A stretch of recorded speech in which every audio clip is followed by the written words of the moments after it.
Hi అండి. నమస్తే. నక్కి దాక్కుంది 6వ భాగం.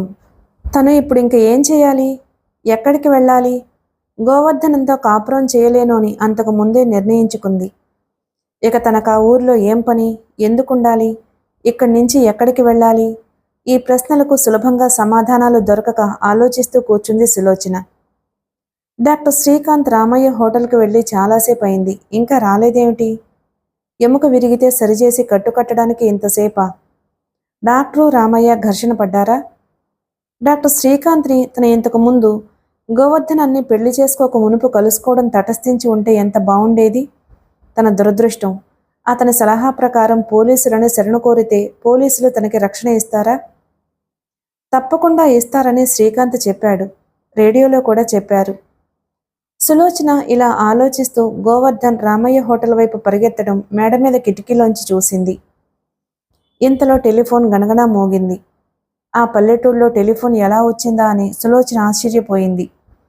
అంతలో శ్రీకాంత్ డాక్టర్ గనుక అతనికి టెలిఫోన్ ఇచ్చుంటారు అనుకుని సులోచన కిందకు దిగి వెళ్ళి రిసీవర్ తీసి హలో అంది. డాక్టర్ శ్రీకాంత్ ఉన్నారా? లేరు. ఎవరు మాట్లాడుతున్నది? District superintendent of police. ఆయనకి ఏమైనా చెప్పాలా? అడిగింది సులోచన. గుండె దడదడమంటుంది. సులోచన అనే యువతి మీ ఊళ్ళో ఉన్నట్లు తెలిసింది. ఆమెను హత్య చేయడానికి రాఘవన్ అనే మనిషి బయలుదేరాడు. అతను మీ ఊరికే వస్తూ ఉండాలి. కనుక సులోచన ఆమె ఎక్కడుందో తెలుసుకుని ఊళ్ళో ఉన్న బలమైన 10 మంది మగాళ్ళని కూడదీసి ఆమెకి తక్షణం రక్షణ ఏర్పాటు చేయవలసిందే అని చెప్పండి. అవుట్పోస్ట్ నుంచి 2 కానిస్టేబుల్స్ ఇంకో గంటలో వస్తారు. దాదాపు ఆ సమయానికి నేను అక్కడికి చేరుకుంటాను. అంతవరకు ఆమెను కాపాడవలసిన బాధ్యత శ్రీకాంత్కి ఒప్పచెప్పానని చెప్పండి అన్నాడు సూపరింటెండెంట్. సులోచన ఈ ఊళ్ళో ఉందని మీకెలా తెలిసింది? అడిగింది సులోచన. దయచేసి నేను చెప్పిన వివరాలు డాక్టర్కి చెప్పండి. నాకు టైం లేదు. హలో, నేను మాట్లాడుతున్నది సులోచనని. సులోచన గారా? మీరు డాక్టర్ గారి ఇంట్లో ఉన్నారా? ఇంకెవరున్నారు? ఎవ్వరూ లేరు. ఒంటిగా ఉన్నాను. మీరు మీ నాన్నగారికి రాసిన ఉత్తరం ఒకటి ఆయన మరణించిన తర్వాత వచ్చింది. ఆ ఉత్తరం పోస్ట్ వాళ్ళు మాకిచ్చారు.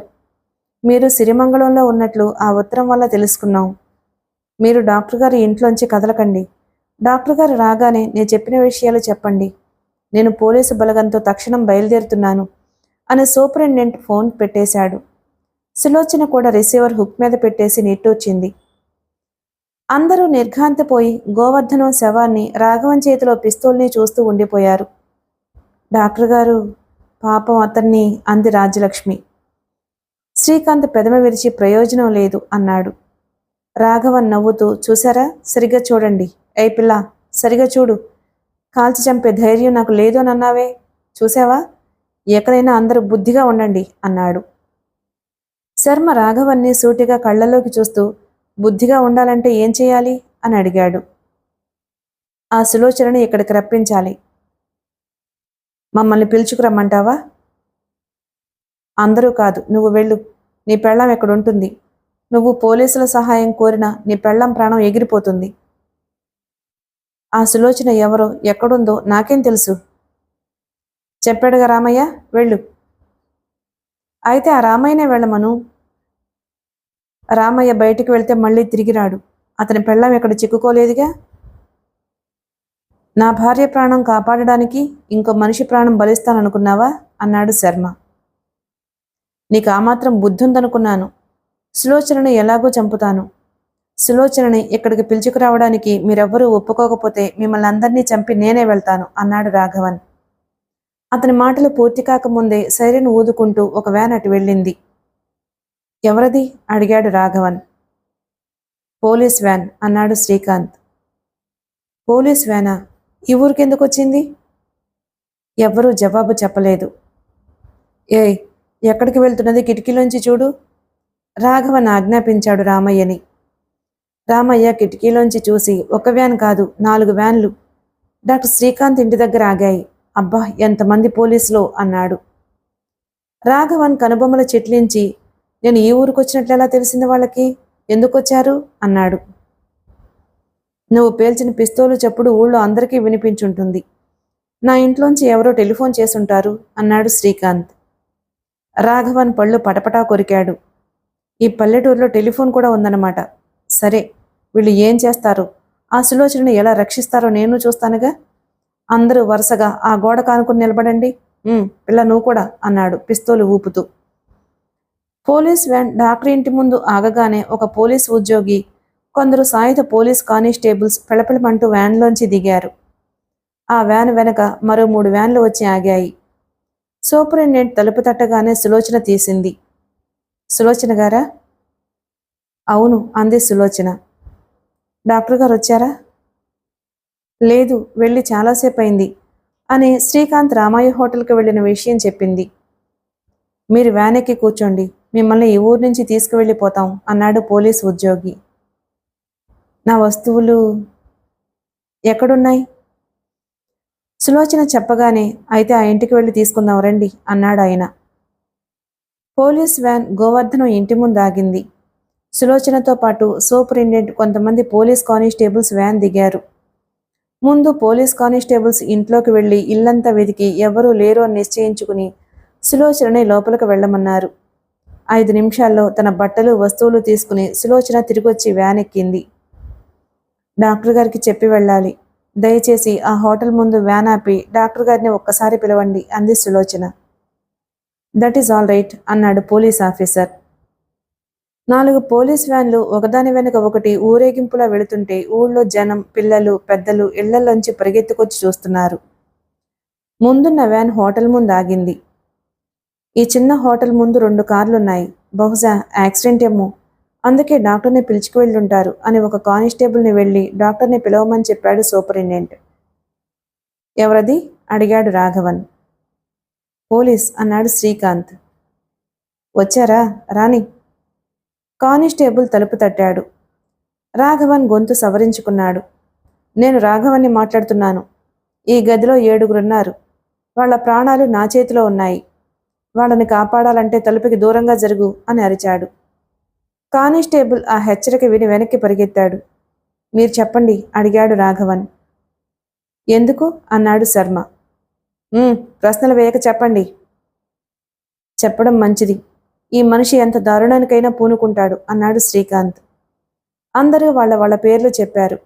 అంతలో లౌడ్ స్పీకర్లో నుంచి మాటలు వినిపించాయి. నేను సూపరింటెండెంట్ ఆఫ్ పోలీస్ రాఘవన్. ఇంతవరకు ఘాతుకాలేవో చేశావు. ఈ హోటల్ చుట్టూ పోలీసులు కాపలా ఉన్నారు. నువ్వు తప్పించుకుపోలేవు గనుక ఇకనైనా దౌర్జన్యం మాని బయటికి రా. రాఘవన్ విరగబడి నవ్వి, ఎందుకు రావాలి? వస్తే ఏం చేస్తారో నాకు తెలియదా? సంకెళ్ళు తగిలించి తీసుకువెళ్తారు, విచారణ చేసి ఉరితీస్తారు, అందుకేనా అన్నాడు. ఉరితీస్తారో వదిలేస్తారో నాకేం తెలుసు, అది జడ్జి పని. ఇంకా దౌర్జన్యం జరిపి నువ్వు బావుకునేదేమీ లేదు కనుక నువ్వు మంచిగా బయటికి రా. ఓ షరతుకు మీరు ఒప్పుకుంటే చేతులు పైకెత్తుంచి బయటకొస్తాను. ఏమిటది? సులోచనని ఈ హోటల్లోకి పంపించండి. సులోచనని నీ దగ్గరకు పంపించాలా? నువ్వు కాల్చి చంపేటందుకు పంపాలా? కాల్చి చంపడానికే పంపించమంటున్నాను. పోలీస్ రక్షణ కోరిన మనిషిని మృత్యువు దగ్గరకు పంపిస్తామని నువ్వెలా అనుకుంటున్నావు? అది ఎన్నటికీ జరగదు. ఆ ఆలోచన మానుకో. సులోచనని నువ్వు కంటితో చూడనైనా చూడలేవు. పోలీసు వ్యాన్లో కూర్చునుంది. ఆ వ్యాన్లో 10 మంది సాయుధ పోలీసులున్నారు. ఒక మెషిన్ గన్ ఉంది. వ్యాను ప్రాంతాలకి నువ్వు వస్తే నీ ఒళ్ళంతా తూట్లు పడేటట్టు కాల్చేస్తారు. అలాగా? అంత జాగ్రత్తగా కాపాడుతున్నారన్నమాట. అవును, కనుక కిక్కురు మనకుండా బయటికి రా. వెంటనే బయటికి రాకపోతే తలుపులు విరగొట్టిస్తాను అని హెచ్చరించాడు సూపరింటెండెంట్. ఈ హోటల్లో నా ముందు ఎంతమంది నిల్చునున్నారో నీకు తెలుసా? Doctor Srikanth, hotel Ramayya, Plymouth కారులో వచ్చిన సినిమా హీరో అమరేంద్ర, అతని భార్య భారతి, శర్మ, ఆయన భార్య రాజ్యలక్ష్మి, సులోచన భర్త గోవర్ధనం. మొత్తం 7గురు. నా చేతిలో పిస్తోల్ ఉంది. వాళ్లలో ఎవరి దగ్గర ఓ చిన్న చాకు కూడా లేదు. ఆ 7గురు గోడ కానుకుని చేతులు పైకెత్తి నిల్చున్నారు. పోలీసులు తలుపు దగ్గరకు వస్తే వీళ్ళందరినీ కాల్చి పారేస్తాను. తర్వాత నేను చేస్తాను. 7 శవాలు చూస్తారు మీరు. ఆ 7గురిని చంపడం వల్ల నీకు కలిగే ప్రయోజనం ఏమిటి అడిగాడు సూపరింటెండెంట్. అది మీకు అనవసరం. కావాలిస్తే రాజీ కొద్దాం. నేను చెప్పేది జాగ్రత్తగా విని ఆలోచించు. సులోచనని ఈ హోటల్లోకి పంపించు. ఈ 7గురిని సురక్షితంగా బయటికి పంపిస్తాను. సూపరింటెండెంట్ మాట్లాడలేదు. 7గురి ప్రాణాలకి ఒక ప్రాణం ఇవ్వండి. ఇంతకన్నా మంచి బేరం దొరకదు, ఆలోచించండి. పోలీసులు హంతకులతో బేరమాడరు. ఏ షరతు లేకుండా బయటికి రా అని హెచ్చరించాడు సూపరింటెండెంట్. రాఘవన్ విరగబడి నవ్వాడు. 5 నిమిషాలు టైం ఇస్తున్నాను. 5 నిమిషాల్లో సులోచన హోటల్లోకి వస్తే సరే, లేకపోతే మొదటి శవం బయట పడేస్తాను. గదిలో నిశ్శబ్దం. 6గురి గుండెలు దడదడా కొట్టుకుంటున్నాయి. దడదడలతో పాటు ఆ గడియారం టకటక తాళం వేస్తుంది. పోలీసు సూపరింటెండెంట్ చేతి గడియారం చూసుకున్నాడు. ఉట్టి బెదిరింపేనా? నిజంగా చంపుతాడా? స్మోక్ బాంబులు వేస్తే, ఉక్కుముడిగా వెళ్లి తలుపులు బద్దలు కొడితే లోపల ఉన్న వాళ్ల ప్రాణాలకి మోసం కలుగుతుందేమో అని తికమకపడ్డాడు. సెకండ్ల ముళ్ళు పరిగెత్తుతుంది. నిమిషాల ముళ్ళు కదిలిపోతుంది.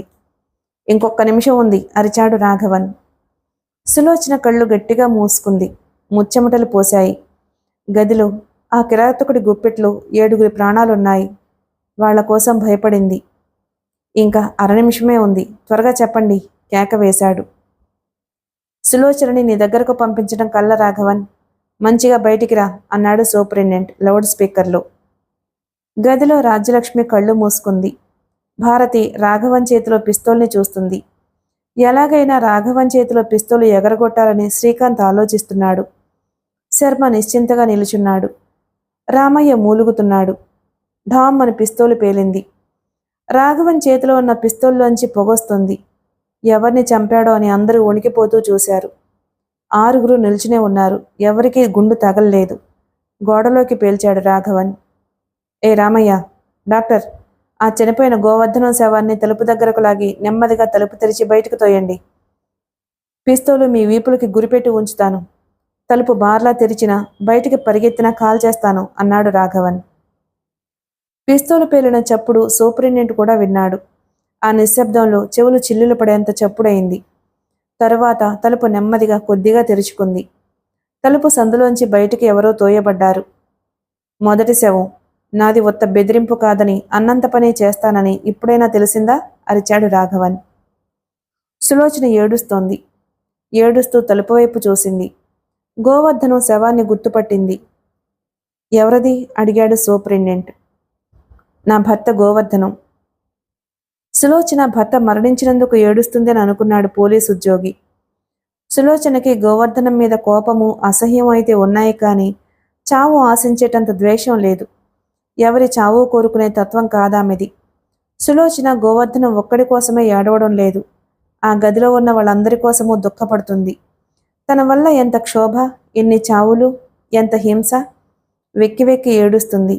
ఆ ఏడుపులో, ఆ ఆవేదనలో డాక్టర్ శ్రీకాంత్ గురించి ఎంత బాధపడుతున్నది ఆమెకే తెలియదు. మరొక 5 నిమిషాలు టైం ఇస్తున్నాను. ఇప్పటికైనా మించిపోయింది లేదు. 6గురి ప్రాణాలు ఒక ప్రాణానికి, అది బేరం, ఒప్పుకుంటారా కేకేశాడు రాఘవన్.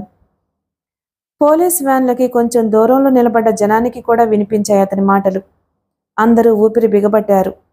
పోలీసు సూపరింటెండెంట్ ఏం చేస్తాడు? 6గురి ప్రాణాలు రక్షించేందుకు ఒక మనిషిని బలివ్వడం న్యాయమేనేమో, వివేకమైన పనేనేమో. రాఘవన్, నువ్వు 6గురిని చంపినా సరే సులోచనని నీ దగ్గరకు పంపించటం కల్లా అది ఎప్పటికీ జరగదు. ఇప్పటికైనా దౌర్జన్యం మాని బయటికి రా లౌడ్ స్పీకర్లోంచి పోలీసు సూపరింటెండెంట్ చెప్పాడు. 6గురిని చంపినా 60 మందిని చంపినా శిక్ష ఒక్కటే. కనుక మరోసారి చెప్తున్నాను, సులోచనని పంపించండి. లోపలున్న 6గురిని వదిలిపెడతాను అని అరిచాడు రాఘవన్. పోలీసు సూపరింటెండెంట్కి ముచ్చెమటలు పోస్తున్నాయి. ఒక్క పెట్టున పోలీసు బలగమంతా ఆ హోటల్ మీదకి దాడి చేసి తలుపు విరగ్గొడితే ఇంతలో లోపలున్న 6గురిని చంపేస్తాడేమో. వాళ్ళని రక్షించటం ఎలా? రాఘవన్ అన్నిటికీ తెగించాడు. అతనికి ప్రాణం మీద ఆశ లేదు. తనతో పాటు ఎందరిని పరలోకానికి తీసుకువెళ్ళగలడో అందరినీ తీసుకువెళ్తాడు. కనికరంగాని వివేకంగాని లేదతనికి. టకటకమంటోంది గడియారం. అమరేంద్ర చేతి గడియారం చూసుకుంటున్నాడు. డాక్టర్ శ్రీకాంత్ రాఘవన్ని కళ్ళార్పకుండా చూస్తున్నాడు. శర్మ భార్య వైపు చూసి ధైర్యంగా ఉండమని చిన్నగా నవ్వాడు. భారతి హైహీల్ బూట్స్తో నేలను తంతోంది. 5 నిమిషాల్లో అప్పుడే 2 నిమిషాలు అయిపోయాయి. రాఘవన్ ముందు ఎవరిని కాలుస్తాడు? పిస్తోలుకి ఎదురుగా ఉన్నవాడని మొదట కాలుస్తాడేమో. పోలీసులు ఏమీ చెయ్యరే. అంతమంది అన్ని ఆయుధాలతో వ్యాన్లలో వచ్చారు. సులోచనని కాపాడడానికి వచ్చారా? ఏ పాపమూ ఎరుగని తమను మృత్యువుకి అప్పచెప్పదలుచుకున్నారా? శ్రీకాంత్ తప్ప మిగతా వాళ్ళు ఇటువంటి ఆలోచనలతో క్షోభపడుతున్నారు. 4 నిమిషాలు అయిపోయాయి. ఇంకొక్క నిమిషమే ఉంది కాకేశాడు రాఘవన్. సులోచన కళ్ళు మూసుకుంది. తను అడుగుపెట్టిన చోటల్లా ఏమిటో ఈ హింసాకాండ. అది తన లోపమా? ప్రశాంతంగా కడుపులో చల్ల కదలకుండా ఉన్న ఈ పల్లె ప్రజలకు ఏమిటి కష్టం? రామయ్య కాళ్ళు వణుకుతున్నాయి. భయంతో ముచ్చెమటలు పోస్తున్నాయి. తనను చంపేస్తాడు. ఇక ఈ భూమి మీద తనుండే వ్యవధి చాలా తక్కువ. సులోచన ఎక్కడున్నది చెప్పి రాఘవన్కి తను ఎంత సహాయం చేశాడు. కానీ వాడికి విశ్వాసం ఉంటేగా. నిర్దాక్షిణ్యంగా చంపేస్తాడు. తలుపు వైపు చూస్తున్నాడు. పరిగెత్తితే రాఘవన్ పిస్తోలు పేలుస్తాడు. కానీ పరిగెత్తుతున్న మనిషిని గురిపెట్టి కాల్చడం చాలా కష్టం. గుండు తగలకపోవచ్చు. రామయ్య పంచ మోకాళ్లపైకి ఎగగట్టి పరిగెత్తడానికి తయారుగా ఉన్నాడు. ఇంకా అర నిమిషమే ఉంది కాకేశాడు రాఘవన్. రామయ్య పరిగెత్తాడు. ఢామ్ అని చప్పుడు వినిపించేసరికి హోటల్ బయట ఉన్న జనం బెదిరిపోయి చూశారు. సులోచన కళ్ళు తెరిచి హోటల్ వైపు చూస్తుంది. హోటల్ తలుపు నెమ్మదిగా తెరుచుకుంది. ఎవరినో బయటికి తోశారు. మళ్ళీ తలుపు మూసుకుంది. రామయ్య, హోటల్ రామయ్యని చంపేశాడు అన్నారు జనంలో ఎవరు. కొందరు ఆడవాళ్లు ఆ హింసాకాండ చూడలేక ఏడుస్తున్నారు. ఒకరిద్దరు మోచబోయారు. రాఘవన్ పకపకా నవ్వాడు. చూశారా రామయ్య ఎలా చచ్చాడో? వాడు చస్తాడని నాకు మొదటి నుంచి తెలుసు అని వెర్రిగా ఎకిలించాడు. రాఘవన్ మతి చెడింది అని డాక్టర్ శ్రీకాంత్ గ్రహించాడు. ఆ మెదడుకి ఒక్కటే విషయం తెలుసు. అది సులోచనని చంపడం. రాఘవన్, మమ్మల్ని అందరినీ చంపినందువల్ల నీకేమిటి లాభం? పోలీసులు సులోచనను ఎలాగూ పంపించరు అన్నాడు శర్మ. అవును, నేను ఎలాగూ చస్తాను. మీరంతా ఎందుకు బతికుండాలి? కార్లలో తిరుగుతూ సుఖంగా ఎందుకు జీవించాలి? నాతో పాటు మిమ్మల్ని తీసుకుపోతాను. గడియారం పరిగెత్తుతుంది. గుండెల దడదడ కన్నా గడియారం టకటక వేగం స్పష్టంగా వినబడుతుంది. ఇప్పటికైనా మించిపోయింది లేదు. 5 ప్రాణాలు ఒక ప్రాణానికి, అదే బేరం. ఈ 5 అయినా కాపాడుకోండి కేకవేశాడు రాఘవన్. వీల్లేదు. సులోచనని నీ దగ్గరకు పంపించటం కల్లా నేను నీకు ఇంకొక నిమిషం టైం ఇస్తున్నాను. బయటకు వస్తే సరి, లేదా మెషిన్ గన్తో పోలీసులు వస్తారు అన్నాడు పోలీసు సూపరింటెండెంట్ అచేతనంగా నిలబడటం సహించలేక. పోలీసులు తుపాకీలు పట్టుకుని వరుసగా నిలబడ్డారు. మెషిన్ గన్ పట్టుకుని 2 ముందు నిలబడ్డారు. పోలీసులు ముందుకొచ్చారా లోపలున్న 5 ఒకేసారి కాల్చేస్తాను. తర్వాత కొందరు పోలీసులు కూడా చస్తారు బెదిరించాడు రాఘవన్. సులోచన ఇంకా ఆగలేకపోయింది. తన వల్ల తన కోసం జరుగుతున్న దౌర్జన్యం, హత్యలు కళ్ళారా చూసింది. ఇంకో 5. డాక్టర్ శ్రీకాంత్ కూడా మరణిస్తాడు. అయ్యా, నేను వెళ్తాను. నిష్కారణంగా 5 ప్రాణాలు, కొంతమంది పోలీస్ కానిస్టేబుల్స్ ప్రాణాలు బలివ్వకండి అన్నది సులోచన దీనంగా, పోలీసు సూపరింటెండెంట్ కళ్ళల్లోకి చూస్తూ. సులోచన చిత్తక్షోభ ఆ ఉద్యోగి గ్రహించాడు. ఆయన కళ్ళు చెమ్మగిల్లాయి. వీల్లేదమ్మా, నేనిలా పంపించడం నా వృత్తిధర్మం కాదు అన్నాడు. ఆ 5 కొందరికి పిల్లలుంటారు. మీ పోలీస్ కానిస్టేబుల్స్కి తల్లిదండ్రులు, భార్యలు, పిల్లలు ఉంటారు. ఎందరు ఏడుస్తారో. నేను అంతమంది కడుపుల్లో చిచ్చు పెట్టలేను. దయచేసి నన్ను వెళ్ళనివ్వండి అంది సులోచన ఆవేశంతో. Police superintendent తలవిదిలించాడు.